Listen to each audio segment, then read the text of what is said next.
The first toll of bells shuddered through Camelot as night draped itself in crimson. Their echoes did not fade, but lingered in the marrow of stone, carrying the sound of judgment through empty halls.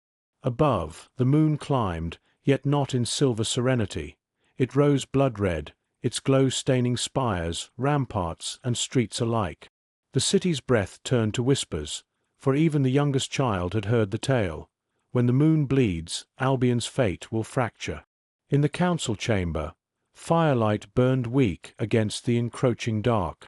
Arthur paced like a lion trapped in a cage, his crown catching flames that broke into jagged shadows across the stone. His jaw was set, his hand flexing over the pommel of Excalibur, but his eyes betrayed the unease that gnawed beneath his steel. Gwen clutched his arm, her presence warm, her voice gentle, though her lips trembled as she whispered for him to hold firm. Gaius stepped forward, his hands reverent as he unrolled a parchment bound in cracked leather, its ink no mere dye but blood, clotted into runes that writhed when touched by flame. His voice was grave, older than his years, as he read aloud the words few had dared to speak. When the moon bleeds, a kingdom shall drown in ruin, unless one marked by magic surrenders to destiny. Merlin stood apart, shadow-weave cloak heavy upon his shoulders, his silence sharper than any sword.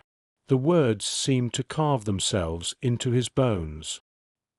He felt the pulse of the moon not in the sky, but in the stone beneath his boots, a rhythm beating with his heart, binding him to prophecy's chain. Arthur's fist slammed against the council table, the sound echoing like a war drum. "Camelot will not bow to prophecy," he declared, though his voice quavered beneath the weight of the lie. The torches guttered. The chamber dimmed, air recoiling as though suffocated by unseen hands. Then, with a crash like shattering bone, a raven struck the window. Its wings beat violently, scattering feathers black as spilled ink across the chamber floor. Merlin's gaze caught in the glass. His reflection stared back at him, pale and worn, but the eyes, oh, the eyes burned red, gleaming with the very curse that hung over the world. His breath caught. He looked away, but the image remained burned into him. And then, without rope or hand, the bells tolled again. Hollow, damning. The sound seemed to bleed from the very stones. The blood moon prophecy had awakened, and its shadow would not rest until all of Albion bowed before it. The dawn did not brighten. Instead, a haze of red smothered the horizon, veiling fields and forests in hues of blood. No bird sang, no breeze stirred. The very air seemed to hold its breath beneath the omen's weight. From Camelot's gates, Arthur rode at the head of his knights, armor damp with dew, Excalibur sheathed but restless, thrumming faintly against his thigh like a caged storm. At his side rode Gwen, her eyes shadowed yet resolute, her voice soft with faith. "You are stronger than prophecy," she whispered, though her hand trembled against the reins. Her gaze flickered often toward Merlin, who lingered at the rear. Cloaked in shadow weave, he carried the starfire lantern hidden beneath his mantle, its faint glow pressing against his ribs like a second heartbeat. With each mile, the whispers grew louder in his mind, some tender, some cruel, all clawing for dominion. Their road carried them to the edge of Albion, where moss and ash swallowed forgotten stones. There rose the shrine of Eridan, its black pillars leaning, its altar cracked as though split by some ancient wound. The smell of iron and rain thickened the air, metallic, sharp, like blood spilled upon cold earth. Gaius approached first, his breath unsteady as his old fingers traced runes carved into the altar. They pulsed crimson, alive with a fire older than kings. His voice broke as he spoke. Here the first blood moon rose. Here the prophecy was chained in blood and flame. Arthur stepped forward, crown gleaming with the moon's cruel reflection. The ground trembled, and the runes blazed suddenly, searing light across the faces of all who stood there. Shadows detached from stone, moving with purpose, as though the shrine itself had awoken. One knight dropped to his knees, his voice ragged. "My brother, he calls me, he's here." His eyes glazed, tears cutting streaks through ash upon his cheeks. Another stumbled back, swearing he saw a crown of gold tangled in the vines above. Arthur barked commands, demanding order, yet even his voice cracked beneath the weight of dread. Merlin's chest burned. The starfire lantern pulsed violently, answering the runes with its own glow, though he had not willed it. His name whispered from the stones, over and over, like lips pressed to his ear. The shrine was no relic. It was alive. And it was waiting for him. The shrine's heart swallowed them whole. Corridors yawned like broken jaws, stone teeth leaning inward, shadows stretching longer than any torch should cast. The air thrummed with an ancient hum, low and ceaseless, as if the walls themselves remembered chains and cries long buried. Arthur led with Excalibur drawn, its blade glowing faintly, but each flare of light was devoured almost instantly by the thick, unnatural dark. His jaw was set, his crown catching shards of crimson gleam from fissures above, yet his steps betrayed unease. Gwen pressed close, her cloak drawn tight, her lips moving in whispered prayers that found no echo.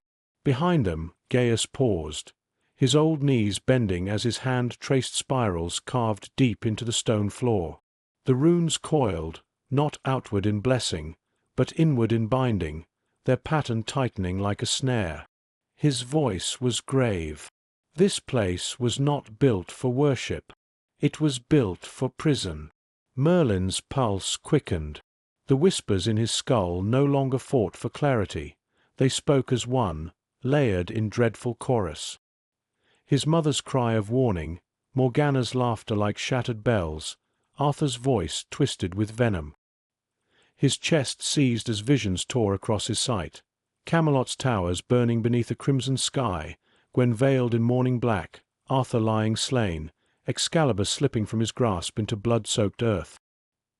He stumbled, clutching at the starfire lantern, but its light bent inward, distorted, as if trying to collapse into itself. The shrine pulled at it, pulled at him. Then the air chilled.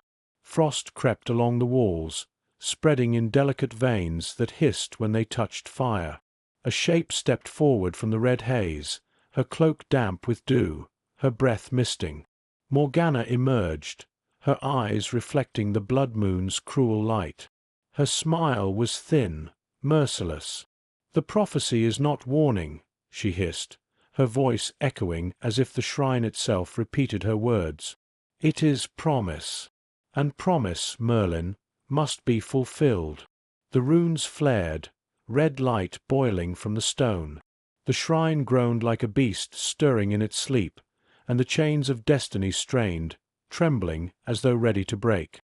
Lightning ripped the blood-red sky, its veins bleeding through the cracked stones of the shrine, bathing the chamber in a fleeting glare of white fire. The ground shook beneath their feet, dust raining from the ceiling like the ashes of forgotten kings. In that fractured light, Arthur hurled himself forward, Excalibur blazing with desperate brilliance. Steel met sorcery. Sparks burst as his blade clashed against Morgana's conjured weapon, a spear of ice that screamed with every strike. Each blow echoed like thunder, shuddering through the shrine's bones, until the very walls trembled as though they, too, bore the weight of prophecy. Gwen's cry cut through the chaos, her hands reaching helplessly toward her husband as the storm within the shrine mirrored the storm above. Gaius's voice rose, hoarse and breaking, incantations torn from memory spilling into the roar. But the wards faltered, each one shattering like glass against Morgana's will. She moved with certainty, each gesture commanding the storm, each breath feeding the prophecy that hung above them like a blade yet to fall. Merlin stood apart, though the storm raged within him no less. His eyes fixed upon the altar at the chamber's heart, where runes blazed with molten red. They had shifted, no longer wild coils, but a single sigil, vast and unblinking. An eye, open, watching. His breath caught as its stare pierced through him, deeper than flesh, deeper than soul. The whispers no longer crowded his mind with 1,000 voices. They fused, vast and merciless, a single command that shook his bones. The prophecy cannot be denied. The heir of ruin must rise. Visions stormed his sight.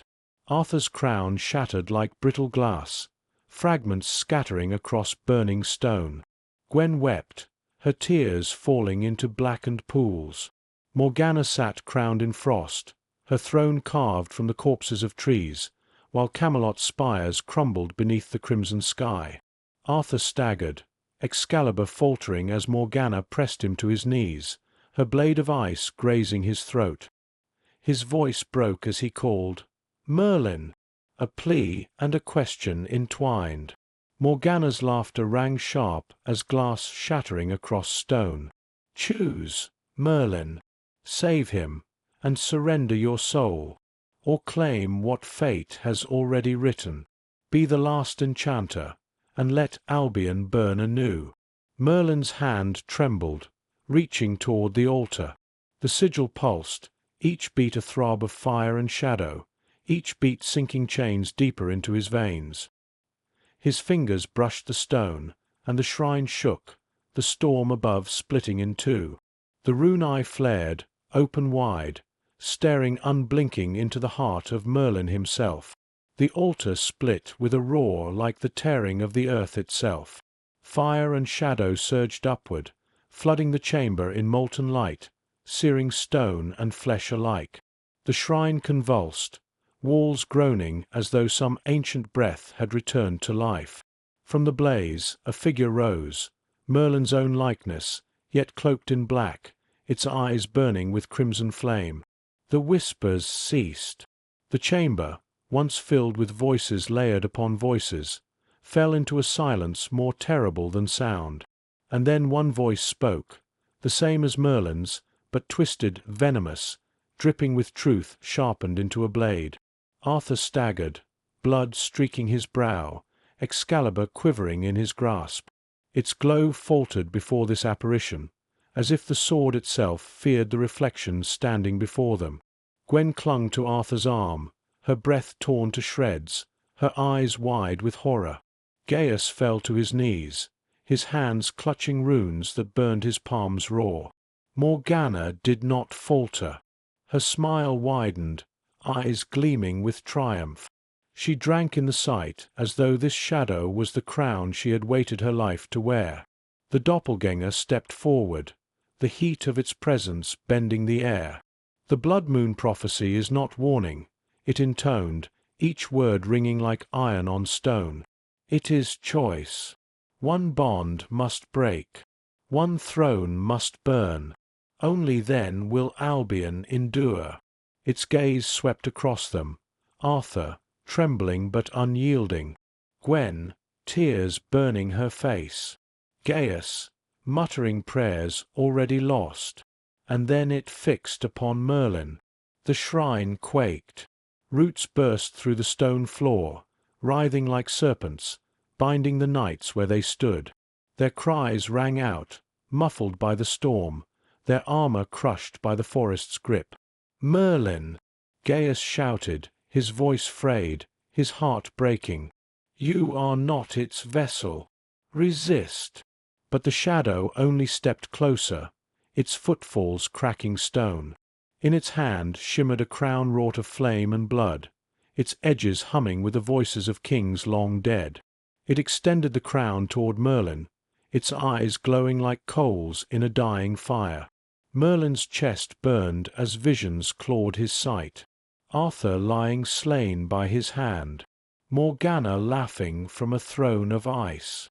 Gwen's face hollowed by grief, her hand clutching a crown broken in two. Each path carved deeper into his soul, each choice ending in ruin. Arthur's voice rang out, raw and desperate. "Merlin! Don't listen, fight it." Yet doubt cracked his tone, as though even he feared the answer. The storm above the shrine faltered, lightning frozen in silence. The air thickened, pressing down like a great weight. The shrine itself seemed to hold its breath. The doppelganger's smile widened, patient, inevitable. "Choose." Merlin's breath caught, his hand trembling, suspended between defiance and surrender. The crown blazed brighter, casting shadows that swallowed his own.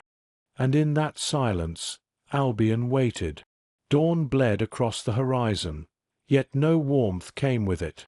The light that spilled into the broken shrine was crimson and cruel, pooling on stone as though the very sky wept blood. The altar lay in ruin, shattered by power too vast to bind. Smoke curled from the cracks, carrying with it the bitter scent of ash and iron. Arthur stood among the wreckage, his breath ragged, Excalibur dim in his grasp. Blood streaked his face, his crown askew, his gaze fixed not upon Morgana, nor the ruin, but upon Merlin.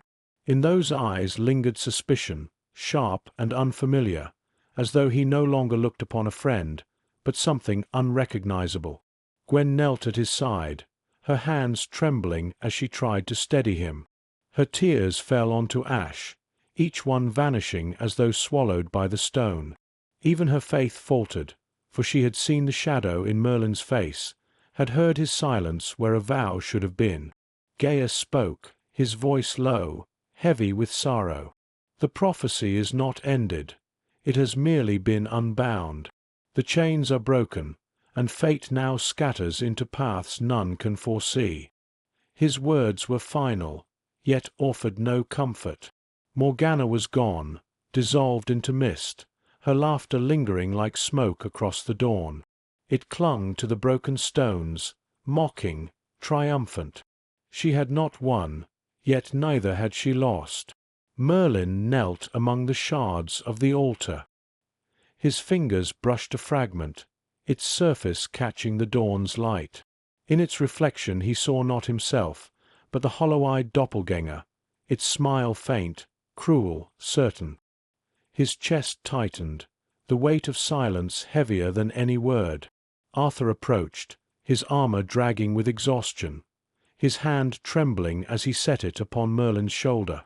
The gesture was loyalty, yet brittle, fragile, fraying at its edge. His voice cracked, raw as he whispered, "Tell me, Merlin, are you with me, or with prophecy?" Merlin did not answer. The silence stretched, a chasm wider than betrayal, deeper than grief. The raven's cry above pierced it, harsh and final, as flocks circled the crimson dawn. Their wings beat like tolling bells, marking the death of trust, the birth of reckoning. The shrine groaned once more, as though exhaling its last, before falling silent. Yet in the silence, destiny stirred. The blood moon had not ended. It endured. Its shadow bled into Albion, unseen but inevitable. And so the dawn came, not with salvation, but with a promise, that the prophecy would claim them all.